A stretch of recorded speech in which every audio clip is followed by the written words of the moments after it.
Just in case you missed it, feel free to check out part 1 of this video series where I answer questions on using box dyes safely and effectively.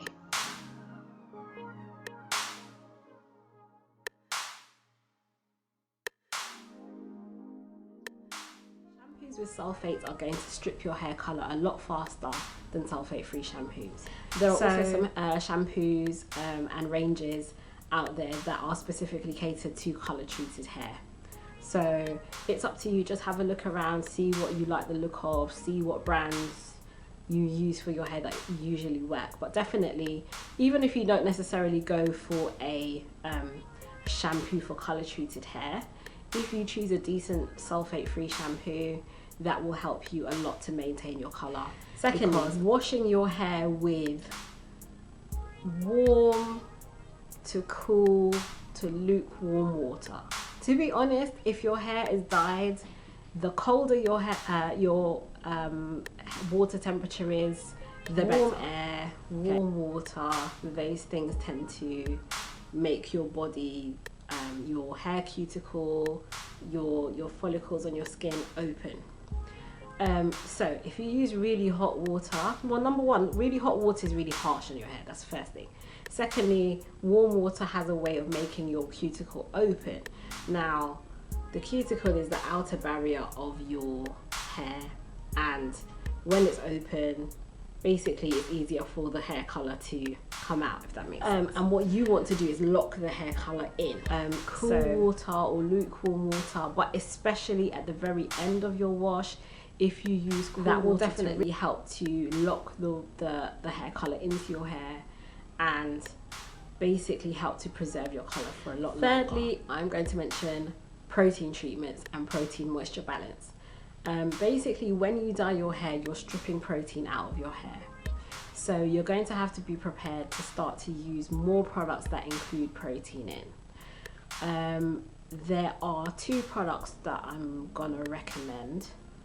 Or product ranges, I could say. One product range is Affinity. A lot. So they have a 2-minute reconstructor. A reconstructor just basically helps to build your hair back in places where it's been damaged, or so basically that's a really good product to use. And there's also the very strong 2-step protein treatment that if your hair is damaged, it can definitely help with that.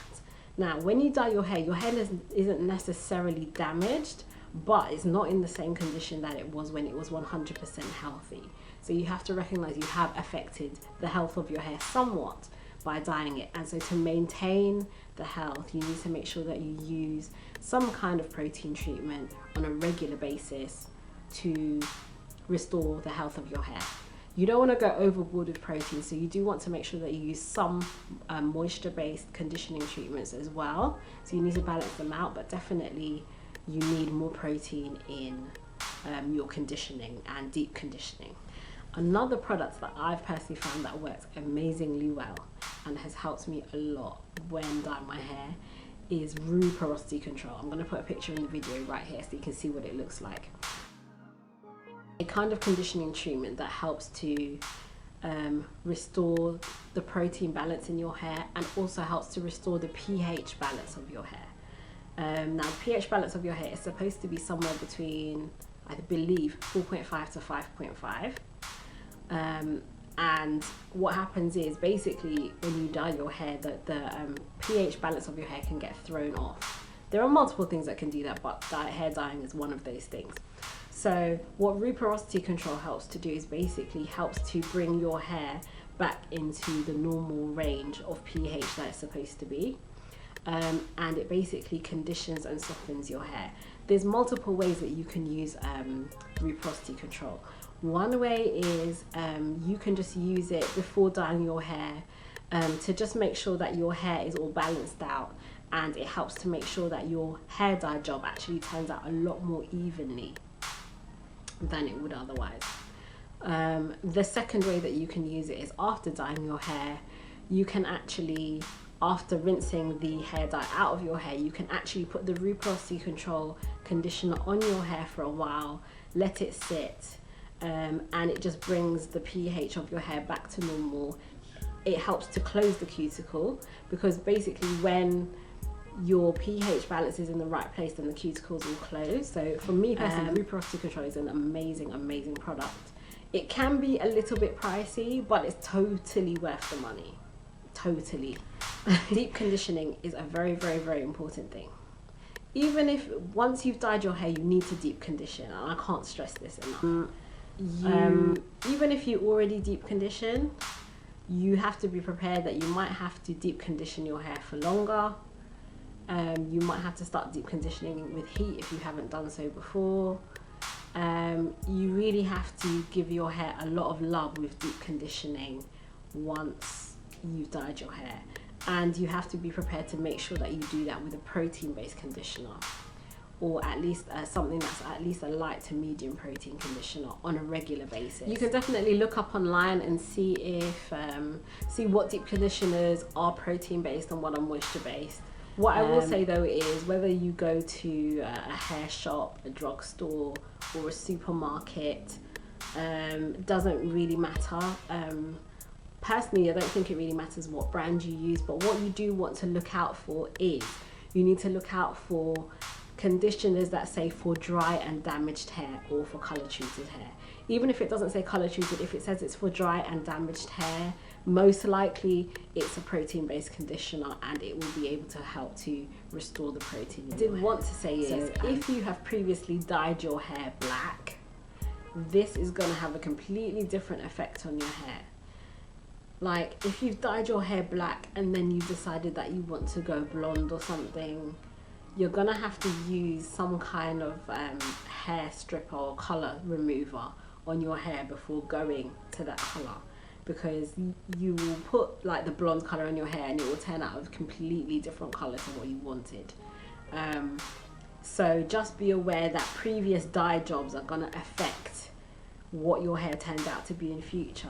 Thankfully, the best thing to do is, if you want your hair color to come out a little bit more evenly, is to basically apply it to the ends first and let that process for a bit, and then 10 to 15 minutes maybe, depending on how quickly your hair processes, before the end, you want to then do your roots, and then smooth it through properly, and then make sure that you distribute it down. The reason why is because basically the roots of your hair are closer to your head, so because of the heat, it tends to process quicker than the rest of your hair. So if you do that first, what happens is, most of the time you'll get really bright roots, and then the ends of your hair will be dark, which is not what you want. And then the reason why you have to make sure that you smooth it through, so that you don't end up with this weird sort of demarcation line between the ends where you've done it and then where you've actually put the hair color in your roots. So of course you can't see the back of your head, so it helps to get a friend to help you if possible. Also, parting your hair in sections definitely helps. So you can of course part your hair into 4 sections, but sometimes it actually helps to actually part your hair.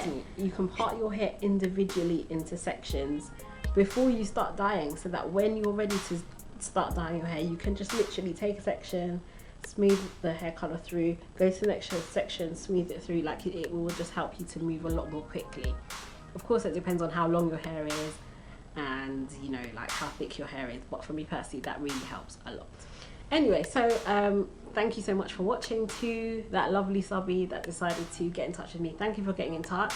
I hope that I answered your questions really clearly, but if not, feel free to message me below or email me. And if you guys have any other questions with regards to the hair color, hair dyeing videos that I've done, then feel free to get in touch or comment below.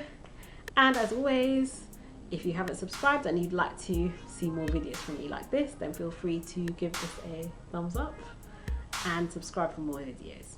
Okay guys, thank you so much for watching, and I'll see you soon. Bye. Oh, I know somebody's gonna ask this question. Am I planning to dye my hair again? Like this? Ooh, I'm kind of on the fence. Like I get that itch every so often, like every couple of weeks or so, I get that little itch. Like, I think one thing about autumn now, and it's that kind of time of year when I kind of feel like red hair would be really nice. you know, just kind of reflecting nature and the leaves and stuff. You know, you've got a lot of those red and brown colours in nature, and I feel like, oh, it would be nice to dye my hair like a nice brown or red or reddy brown.